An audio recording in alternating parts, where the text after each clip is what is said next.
I wanted to talk a little bit about things that maybe people didn't know about Nintendo's CEO. And this is compiled from a bunch of places, right? One of them, in fact, is on this table. It's this book that I bought in 2010 called Nintendo Magic, Winning the Video Game Wars. It is by, that's Osamu, what's his last name? Inoue. All right. And you can find this book on Amazon. A bunch of other places I found some of this information from were interviews with 4Gamer, Hobonichi, Game Center CX, and maybe some others that haven't been listed here. So, for example, here's a fun fact for you guys. Obviously, people know Iwata was born December 6, 1959. But did you know, sorry, I got to mute my computer. Did you know that he was the oldest son of a prefectural official? His father was, in fact, a politician. Around the time that Iwata started at HAL, his father, Hiroshi Iwata, won the election to be mayor of a city called Muroran. It was mentioned in a New York Times story. Iwata's father was mentioned in a New York Times story, which I found a link to. Basically, through a friend, I learned he served from May 1st, 1979 to April 30th, 1995. His father. Yeah. And his father had passed away in 2008. And it was just interesting to find this fact because recently I asked you guys to check out that Game Center CX where they had played Balloon Fight. Yeah. And he brought up his parents' disappointment in the fact that he went in to become a video game programmer. Which totally makes sense now. Totally makes sense. Yeah. Oh, now you got it. Yeah. And he. It's hard to go from politician to balloon fighter. Yeah. No. Pretty much. He joked his father didn't speak with him for almost half a year, but I still feel it was more of a joke still, and you could definitely tell it worked out in the end. So another fun fact: his first programmable computer was a Hewlett-Packard HP 65 calculator, which he apparently bought with money saved from a part-time job as a dishwasher and some money from his father. He brought this up in that 2005 keynote where he said, you couldn't say my games had bad graphics because they had no graphics. And he talked about how basically he programmed some, it's a good trick. Some games that him and his friends played on these calculators. 1978, he received his first personal computer, a Commodore PET, personal something, I forgot, but this was kind of like a response to the Apple II. Yeah. Right? It was Commodore's version of the Apple II. It's before Commodore blew up in Europe with a 65. That's right. And this was one of the first all-in-one computers that had an integrated monochrome display, a keyboard, cassette tape reader, floppy disk drive on later units. So it turns out that Iwata would basically write programs and store them on cassettes. Then he would take them over to a department store to show them off to either friends or even employees there. When he was a sophomore at the Tokyo Institute of Technology in college, a group of store employees started a small company called HAL Laboratory, and they invited him to join. And you guys know the famous story about HAL, of course, right? Stay one letter ahead of IBM because each letter is one earlier. Well, based on the 2001 HAL computer, right? That's the HAL. There was also that, that's what too. It's based on. Yep, absolutely. So they borrowed that. Cool.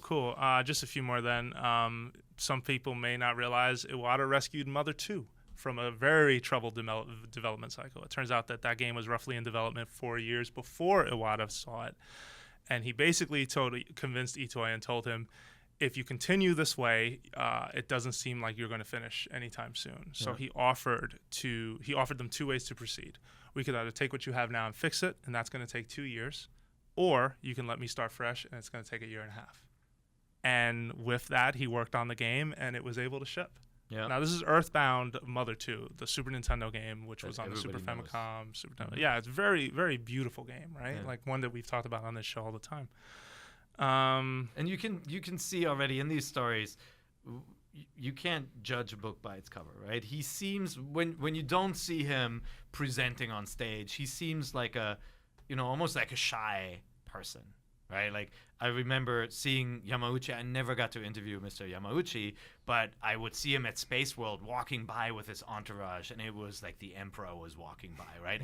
Everybody bowed, and it was like you could tell people were scared of this guy. When Mr. Iwata walked by, it was a very different vibe, and he'd be very kind of almost shy about the whole thing. But when you then hear about how he made an impact, he grabbed the bull by its horns, right? Like he in the Game Center video that you described, where Cacho and Chacho are talking, he talks about how he got his job with Nintendo. He just walked in there, right? Like he's like, I just walked in and I showed them I'm programming this game. Can you let me make Famicom games, please? I want to make games. It's like, wait, you just told him you want to make games? Like, yeah. Yeah, and I read he was the only games programmer at HAL. Initially, HAL started out making PC peripherals. They were not involved in games at first, and he helped push that. Right. Just a few more, and then we'll move on. But the original prototype for Smash Brothers, which was at the time called Dragon King the Fighting Game, because they didn't know really what it was.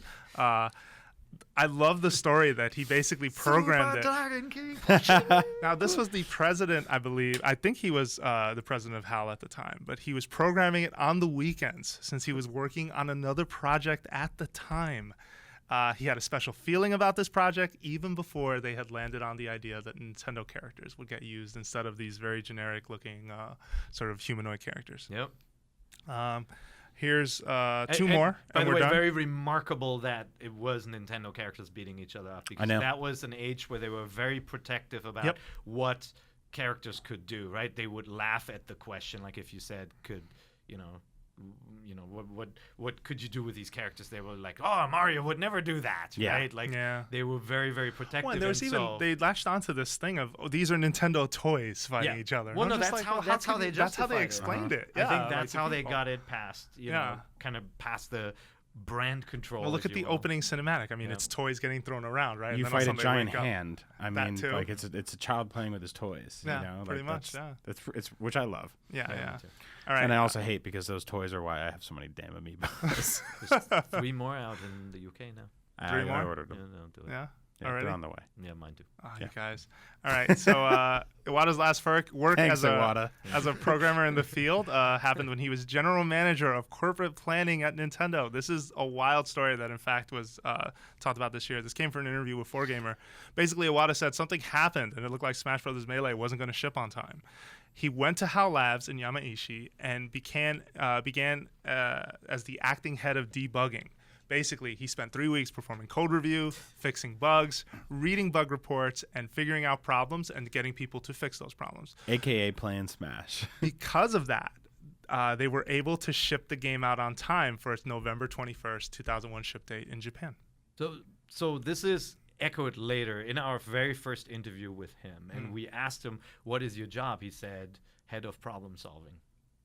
That's how they did. That's what he said. That's how he described it. He said, people call me the head of problem solving. You can see, even in his earlier career, he was that. He was not afraid to lead the debugging process. No, and especially for the president of HAL to say, he was a general manager at Nintendo corporate planning, said, yep, we're going over there and we are fixing this. And he is rolling up his sleeves in there. Like, that's an impressive story.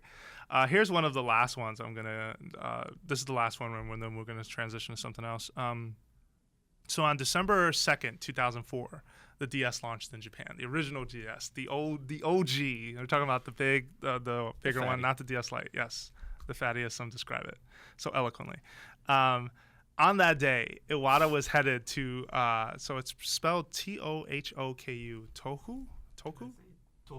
Tohoku University in Sendai to meet with Professor Kawashima.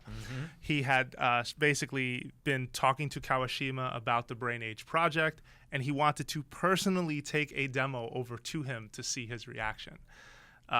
He had the demo. I think they set the meeting in September, but he didn't get to see him until December. And it's just funny because the story goes that the meeting was set for 30 minutes. They spoke for 3 hours about that project. And that project was the first game that Iwata produced after taking the job of president, and it was a super successful Brain Age, especially in Europe, apparently, more so than Japan and here in the U.S. They actually spent most of those 3 hours trying to say the word blue into it. Oh, man. Who could forget that? Don't you have an aunt that fell in love with that thing? My wife's aunt still checks in on her Brain Age every single day on her whatever DS she has from 7 DSs ago. Really? That's great. There's one day she missed 2 years ago, and she's like, God, I didn't get a stamp that day. So I think that what you just brought up just shows you the spirit of reinvention too. And I believe Mr. Iwata had a big hand in kind of that direction, right? If you think back to how he started with games like Balloon Fight, which are hard and hardcore games, right? Those are tough, those games.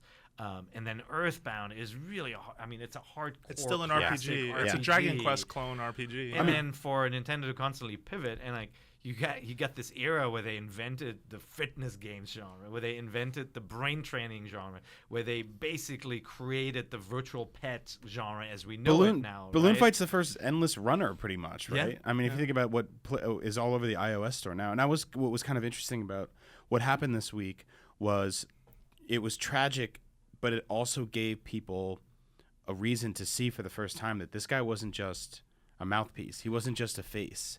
He had been making games for ages. And I went and looked, and I'm a huge Nintendo fan. Obviously, I'm on the show. I went and looked at the games that he executive produced or had his hand in some capacity, and I was floored at how many games he has a name in the credits for, even stuff that he worked on originally when I was a kid and I was playing video games. Yeah. His work has been there for ages. Yeah, one of the first projects they did for Nintendo when they convinced him to let him play games was pinball, to fix the pinball game, because pinball was apparently another troubled project. The NES game pinball? The NES which game I love. Pinball. It's not good, but I love that game, especially when it has that little, there's a side area where you can get in and Mario has to hold up the pinball and free the princess. Yeah. It's really goofy. I played it in Animal Crossing. Yeah, no, and definitely you I think you make a great point in that under Iwata at Nintendo, the mentality shifted from chasing hardcore gamers to chasing everyone. Yeah. From finding out why people stopped playing video games or finding out why people never wanted to play a video game and discover the best ways to get those people. Yep.